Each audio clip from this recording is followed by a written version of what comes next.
Coming sooner than a lot of folks. Peter Eliades is his name. Peter has an incredible voice, so the deeper, ominous voice tends to add to the fear factor here. Peter, good to see you again, my friend. You're not convinced we're through, are you?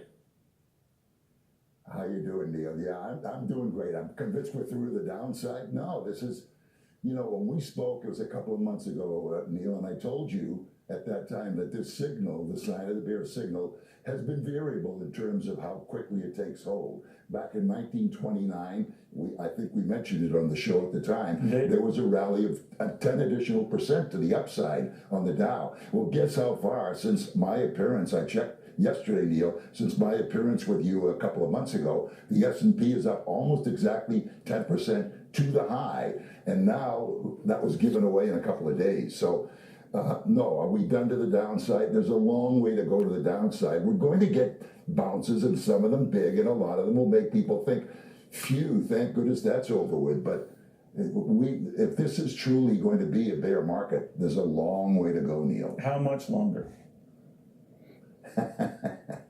Well, when we spoke last time, I told you I thought that we were facing a bear market at least as bad as the 07 to 09 bear market. So that was over 50%. That's right.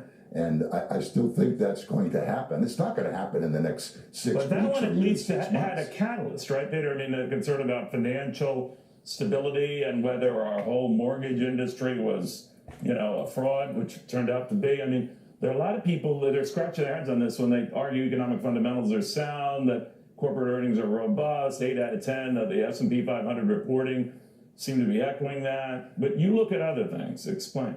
Boy, am I glad you brought that up, Neil, because I have a little bone to pick with the guys that were on after me last time. I know it was Stephen Lee and Charles Gasparino, and you referred to my interview and you asked them, is there anything to what Eliades says about this bear market? And they're saying, no, we'll never have a bear market we'll never have a market top unless there are fundamentals that point to it.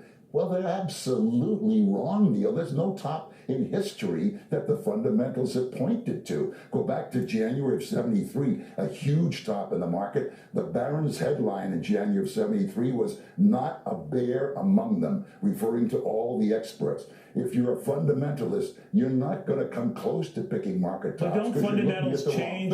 I remember that in January 73, that it didn't quite factor in what would be later on an oil crisis, that things like that develop over time. Are you looking at something that we're missing that will develop maybe weeks, months from now? What?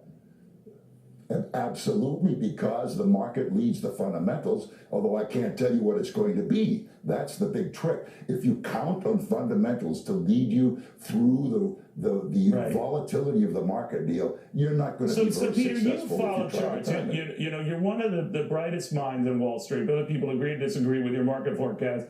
You've been pretty uncanny over the years. So what are you seeing now that a lot of folks are missing?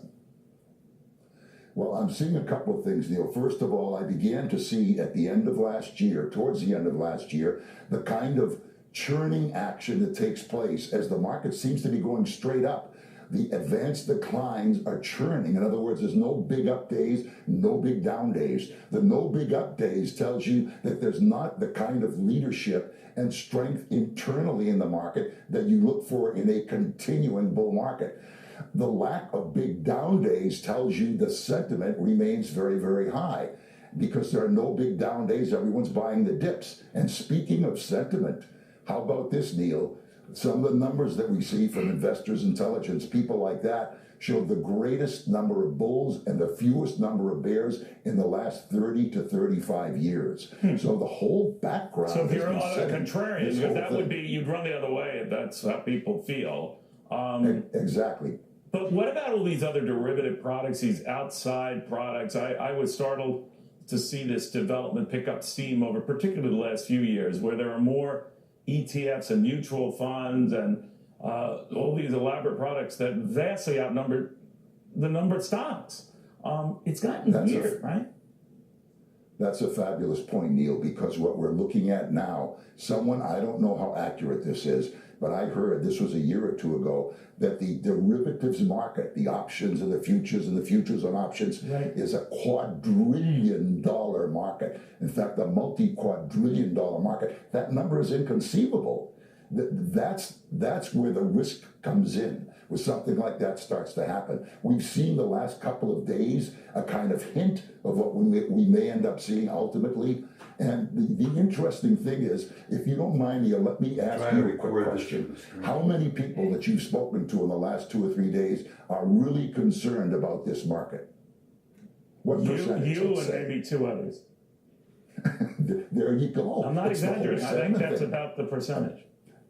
That's a huge point to make. It's buy the dip. Don't worry, folks. This is a bull market. There's no bad news. Unemployment's at 15-year lows. We spoke about unemployment last time I was on. The unemployment level down to 4.1%. The last time it was there, Neil, was the year 2000. What happened after that? The NASDAQ went down 75%. But is there any group now we know the NASDAQ, the internet bubble that burst and all that, is there something like that in the works? Of course, I know it's different and there's always a different catalyst, but that we don't see it until after the fact. I frankly think it's all these elaborate ways you could trade off fear and then a counter to trade off of that that are going to cause some problems. But what is it in your eyes? Because I know you're just really a chart kind of a guy here that could undo it or that we're missing.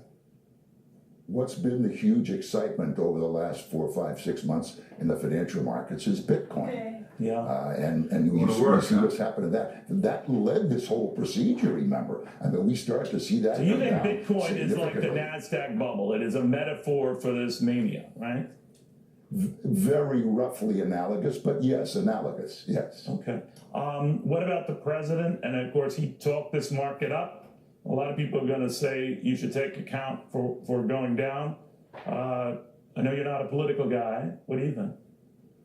We talked about that, Neil, last time, and I said, and I agreed with you, if you're going to take the plaudits for the upside, then you're going to take the blame for the downside, too. You know, I always told my kids as they were growing up, and they asked about politics and presidents, I said, presidents get far too much credit when things go right, and far too much blame when things go wrong, because they're kind of pawns in the whole overall game that I would look at in terms of long-term economic cycles, Neil. And in terms of long-term economic cycles, there are some arguments you can make that this is the most overvalued market in history. Wow. Despite the last couple of days, too, you can still make that argument.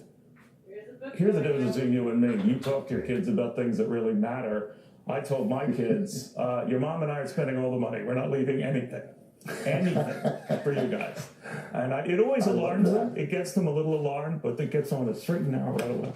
Peter, always fun, my friend. Not a fun view of the world, but I always enjoy having you on. Always fun talking with you, Neil. Peter Eliades. Again, you don't have to agree. You don't have to disagree. But I think on a broadcast, it's important to get all viewpoints. That man saw an 87 crash, saw the bear market, 73, 74. He also saw the real estate collapse. That gives him some gravitas in my book. And I'm not even talking about the voice. A little more.